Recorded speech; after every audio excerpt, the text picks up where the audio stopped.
Anda masih bersama kami di Anyus Siang. Pemirsa, razia justisi PPKM di kawasan Gambir, Jakarta Pusat diwarnai adu mulut antara petugas Satpol PP dan warga. Beberapa warga yang melanggar protokol kesehatan pun mencoba kabur.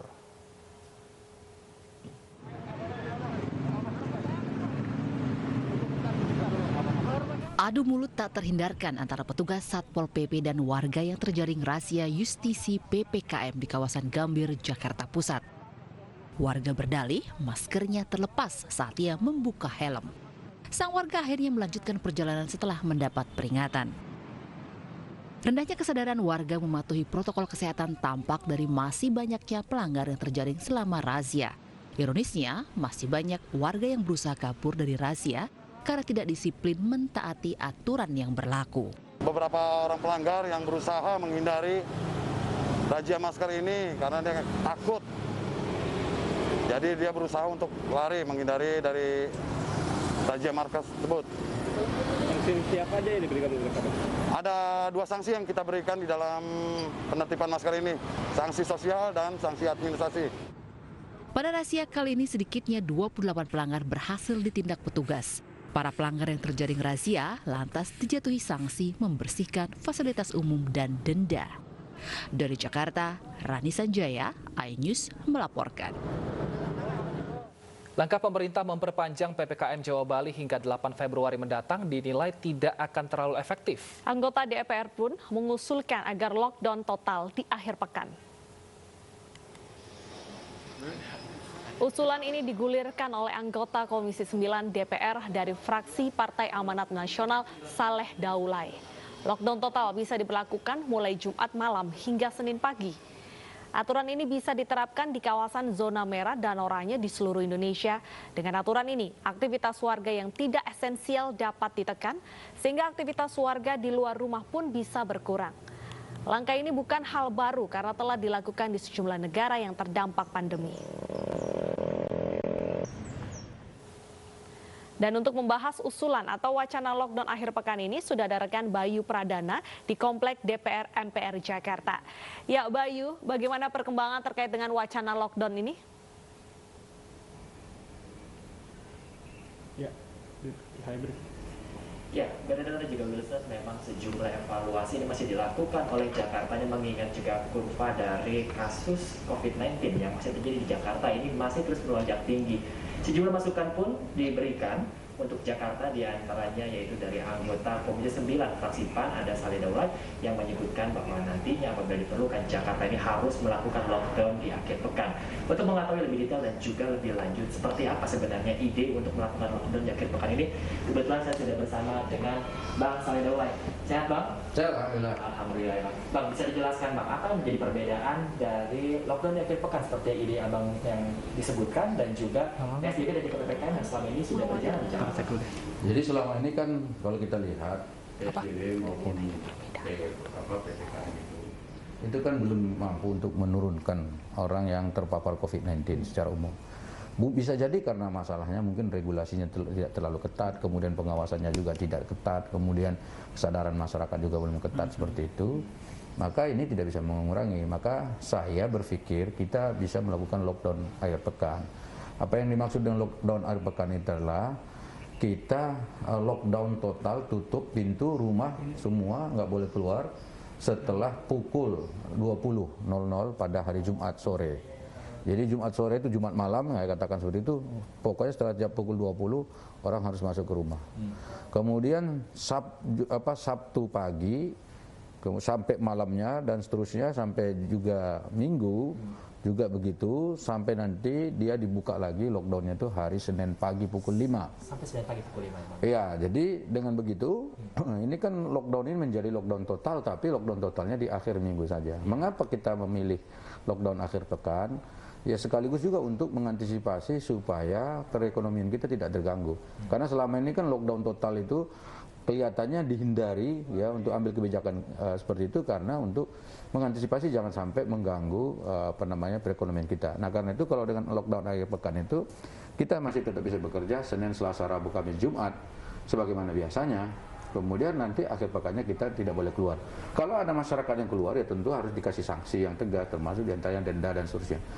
Saya yakin jika 2 hari 3 malam orang tidak keluar rumah, itu akan lebih banyak dampaknya. Karena selama 2 hari 3 malam itu tidak ada penyebaran virus sama sekali antara orang per orang, karena mereka semua di rumah masing-masing, katakanlah semacam isolasi mandiri.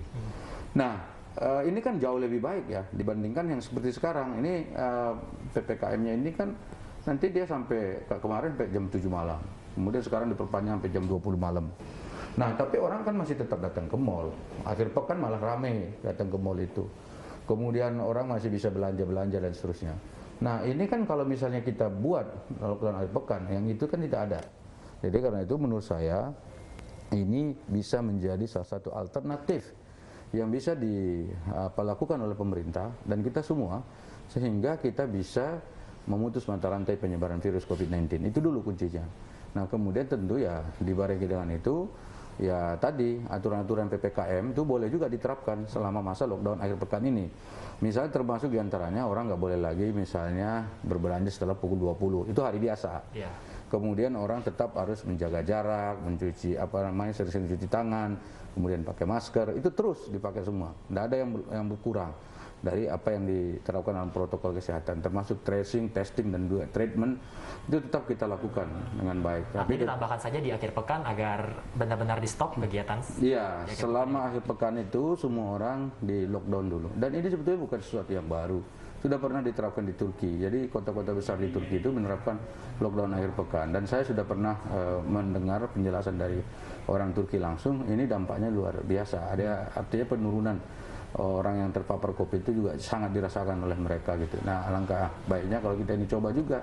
Yang penting kan urusan ini adalah urusan disiplin dan ketegasan saja. Bagaimana kita mengatur ini bisa berjalan dengan baik. Bang, Turki menjadi salah satu negara dengan kota-kota di sana yang menjadi ide abang akhirnya untuk diterapkan juga di Jakarta. Tapi Turki ini melakukan juga untuk tetap meningkatkan pariwisata di sana. Di antaranya pada akhir pekan malam ini para turis dibebaskan untuk menikmati di Turki sendiri, pariwisata di Turki. Apakah hal yang sama juga akan terjadi di Jakarta atau berbeda sedikit nih Bang? Enggak, kalau di lockdown akhir pekan yang dilakukan oleh Turki itu enggak ada orang wisata walaupun akhir pekan. Saya ke sana makanya saya tahu. Jadi saya berkunjung ke situ dan saya tahu persis bahwa enggak ada akhir pekan. Jadi mulai dari Jumat, Sabtu, Minggu itu memang nggak ada kegiatan. Orang dia di rumah. Kalau orang yang tinggal di hotel ya di hotel saja. Silahkan. Walaupun dia turis ya di hotel aja. Tapi dia nanti kalau hari-hari biasa silahkan sampai jam 9 malam. Mereka melakukan itu ya kegiatan seperti itu. Kalau turis ya sampai jam 9 malam.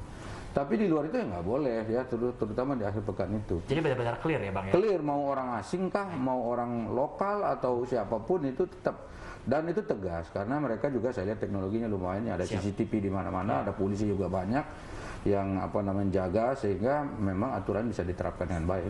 Apapun itu tentunya kita harapkan nanti apapun caranya kita tentunya berusaha untuk memutuskan rantai penularan COVID-19. Terima kasih Bang Saleh. Sehat selalu Bang dan selamat kembali beraktivitas.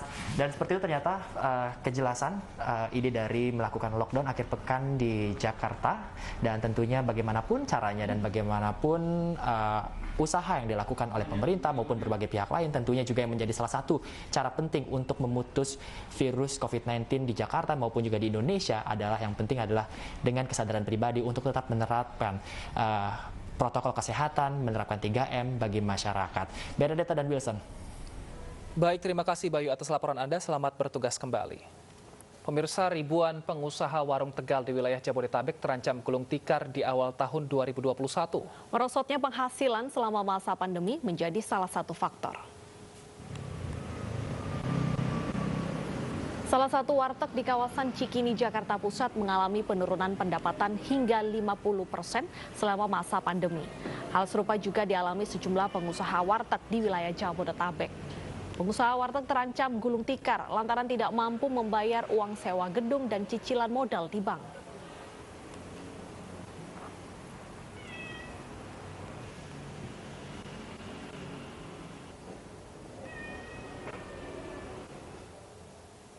Informasi lebih lengkapnya kita akan bergabung dengan rekan Vito Erlangga di salah satu warung Tegal atau warteg di kawasan Cikini, Jakarta Pusat.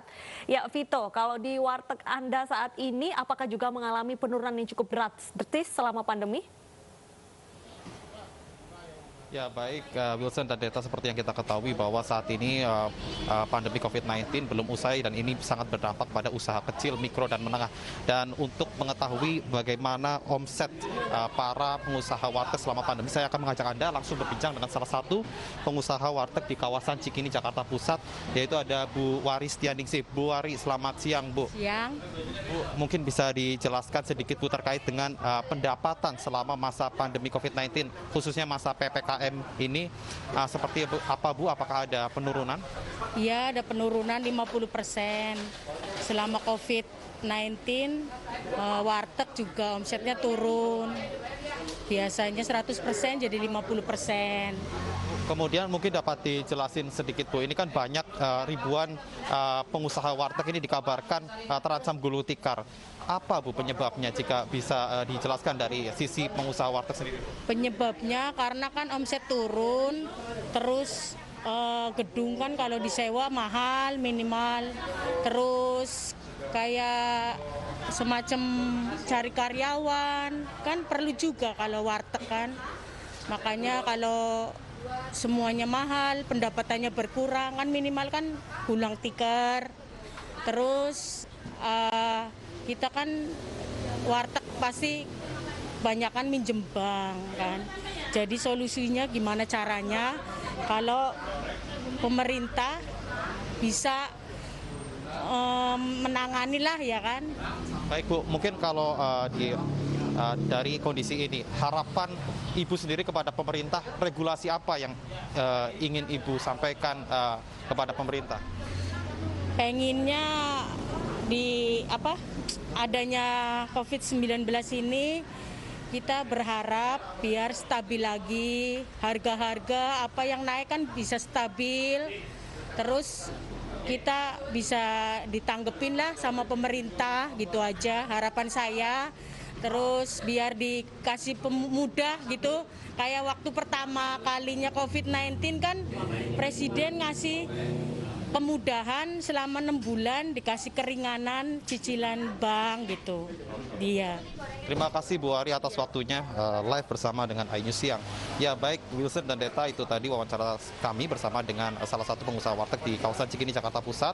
Dan seperti yang kita ketahui, harapan pengusaha warteg ini cukup besar kepada pemerintah dan dikhawatirkan jika kondisi ini tidak ditangani maka akan berdampak dengan banyaknya pengusaha warteg yang gulung tikar dan mereka yang tidak memiliki usaha sampingan atau usaha alternatif. Ini juga dikhawatirkan bisa menambah angka pengangguran di Indonesia. Kembali ke Anda, Wilson dan Deta. Baik, terima kasih Vito Erlangga atas laporan Anda. Selamat bertugas kembali. Pemirsa, aksi seorang peternak ayam yang membuang puluhan kilogram telurnya viral di media sosial. Hal ini dilakukan sebagai bentuk kekecewaan atas buruknya harga jual telur ketimbang harga pakan ayam yang melangit.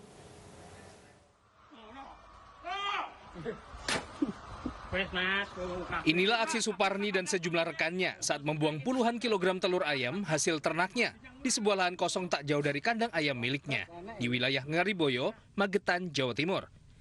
Aksi buang telur ini lantas viral di media sosial. Aksi Suparni merupakan bentuk kekecewaannya atas harga telur yang tidak sebanding dengan harga pakan ayam yang sangat mahal. Saya terbawa emosi, Mas. Harga telur turun terus, sedangkan harga pakan tuh naik terus. Jadi saya terbawa emosi, akhirnya saya buang telur. Tapi itu betulnya nggak banyak, cuma sedikit. Jadi masih banyak yang saya bagi-bagikan ke tetangga. Itu. Jadi tidak semua saya buang. Sadar tindakannya tak terpuji, Suparni lantas mengunggah video klarifikasi dan permintaan maaf melalui akun media sosialnya. Sebelumnya saya mohon maaf apabila ada perbuatan atau ucapan yang kurang berkenan. Dari Magetan, Jawa Timur, Asfi Manar, iNews melaporkan.